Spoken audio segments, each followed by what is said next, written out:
Hi, boys and girls. Mrs. Moran is here. I am going to do a read aloud of a Cynthia Rylant book. Now, I know all of you have been listening to lots of Cynthia Rylant books over the last few weeks. We have some of her most popular series are Henry and Mudge. We also have Mr. Putter and Tabby. But today I'm going to read a Poppleton book. Now, you may have heard a Poppleton book from your teacher, or maybe you haven't, but Poppleton is a fiction story, okay? And Poppleton is the main character. He is this pig right here. And he's very silly. Okay, he makes all kinds of silly mistakes. He gets himself into all these types of silly situations, and all of his other little animal friends come and help him through. Now, Poppleton is set up a little bit differently than Mr. Putter and Tabby and Henry and Mudge. Those are chapter books, okay? They have one continuous story for the most part, okay, broken up into different chapters. Poppleton is set up with mini stories in the same big book. So when I open up Poppleton, this one's called Poppleton Every Day, there are 3 mini stories: The Sky, The New Bed, and The Sailboat. Okay, so I'm going to read this book called Poppleton Every Day, and we're going to read the 3 mini stories. And I want you to think about Poppleton as a main character. Okay, so let's get started.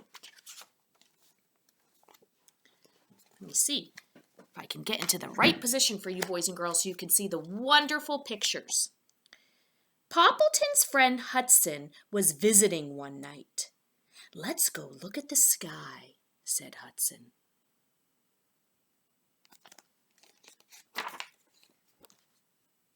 Poppleton got blankets and they went to look at the sky. "I see the Big Dipper," said Hudson. "Yes," said Poppleton. "I see the Little Dipper," said Hudson. "Yes," said Poppleton. I have a feeling some of you are making some text-to-self connections about a time when you were outside and you looked up at the stars and maybe somebody showed you the Big Dipper and the Little Dipper. "I even see Venus," said Hudson. "Do you see Venus, Poppleton?" But Poppleton did not answer. I wonder what happened to Poppleton. He had his eyes closed. I bet you're thinking what I'm thinking about Poppleton. "What's wrong, Poppleton?" asked Hudson. "Are you sick?" "I am dizzy," said Poppleton. "Stars make me dizzy." "Oh dear," said Hudson. Now that is not what Mrs. Moran was thinking. I thought maybe Poppleton fell asleep. "The sky is so big and deep," said Poppleton. "I get seasick." "Oh my," said Hudson. "I wish I could look," said Poppleton, "but I can't." "How sad," said Hudson. "Let me think." While Poppleton closed his eyes, Hudson thought. I wonder how he's going to help his friend Poppleton with this. Mrs. Moran can't even think of a way to solve this problem. "I have an idea," said Hudson. He cut a tiny hole in his blanket and put it over Poppleton's head. "Now you'll see only a tiny sky," said Hudson.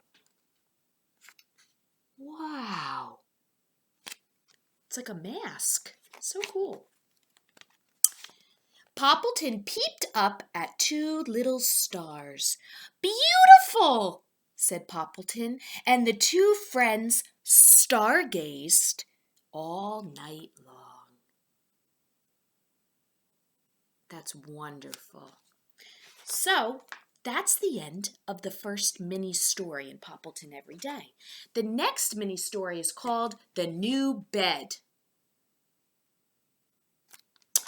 One day, Poppleton decided to buy a new bed. He liked his old bed, but he'd had it since he was a boy. Now he wanted a grown-up bed.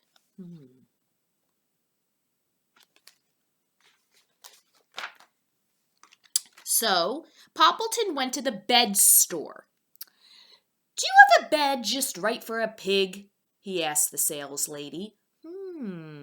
She said, looking Poppleton over. "Right this way."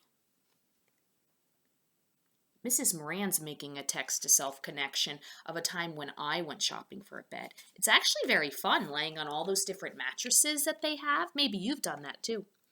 Poppleton followed the saleslady to the biggest bed in the store. It was vast. It was enormous. "It's just my size," said Poppleton.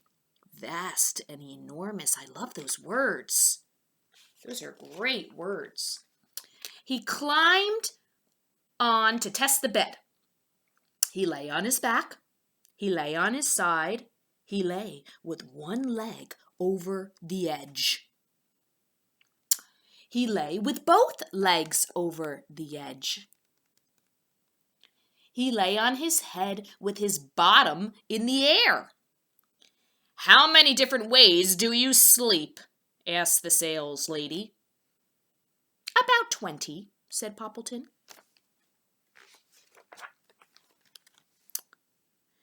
"Do you have any books?" he asked. The saleslady brought Poppleton a book. Poppleton propped up some pillows and read a few pages. The saleslady looked at her watch. "Do you want to buy the bed?" she asked Poppleton. I wonder what the saleslady is thinking, why she's looking at her watch.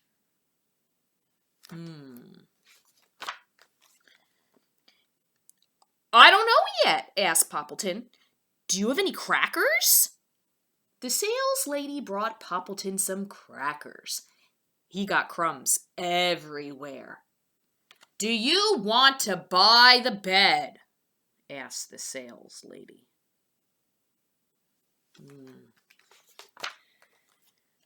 Oh boy, look what Poppleton's up to now. "I don't know yet," said Poppleton. "Do you have a TV?" The saleslady brought Poppleton a TV. He watched a game show. The saleslady checked her watch. "Do you want the bed?" she asked Poppleton. He's really making himself comfortable on that bed. "I don't know yet," said Poppleton.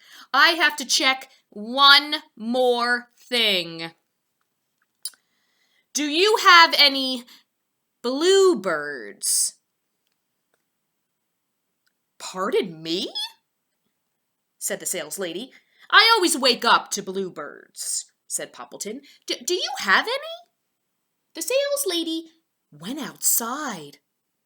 Oh my goodness. And got 3 bluebirds to come in and sing to Poppleton. I'm impressed. I don't know about you boys and girls, but I'm impressed. How did you get those bluebirds into the store? Poppleton lay with his eyes closed and a big smile on his face. "Now, do you want the bed?" asked the saleslady. I can only imagine what she's feeling. I'm thinking she's feeling a little frustrated. Mrs. Moran is also wondering, before I turn the page, do you think Poppleton's going to buy the bed? Let's find out. "Certainly," said Poppleton. And he picked up the book, the crackers, the bluebirds, and the bed, and happily went home. Thank goodness. The last mini story in this book, Poppleton Every Day, is called The Sailboat. Poppleton's friend Fillmore, see Fillmore, got a new sailboat.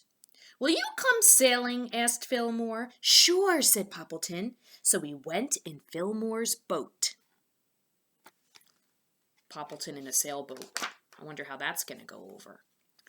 Poppleton had never been sailing. He didn't know what to do. Do you know what to do, Fillmore? Asked Poppleton. Sure, said Fillmore. Just sit back and relax.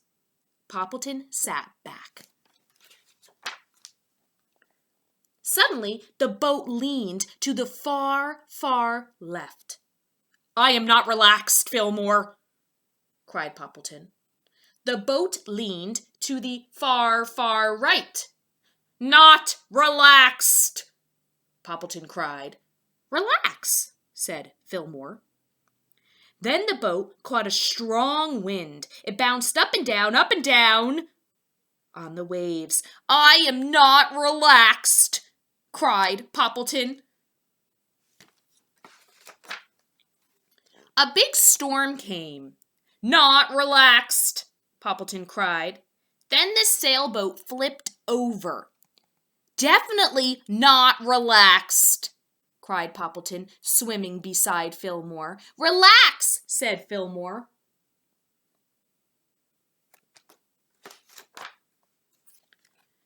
Poppleton and Fillmore climbed back onto the boat. They sailed back to shore.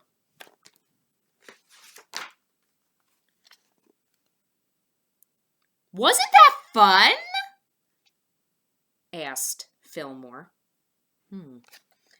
Well, not all of it, said Poppleton. The leaning was fun, and the bouncing was fun, and the flipping over was fun, said Fillmore. Yes, but the shark wasn't, said Poppleton. Shark! Shouted Fillmore, and he went screaming down the road. Gee, Fillmore, called Poppleton. Relax. Isn't that funny? They both were saying relax to each other. Then Poppleton went home, smiling, and did just that. I wonder if there really was a shark. Thanks for listening, boys and girls.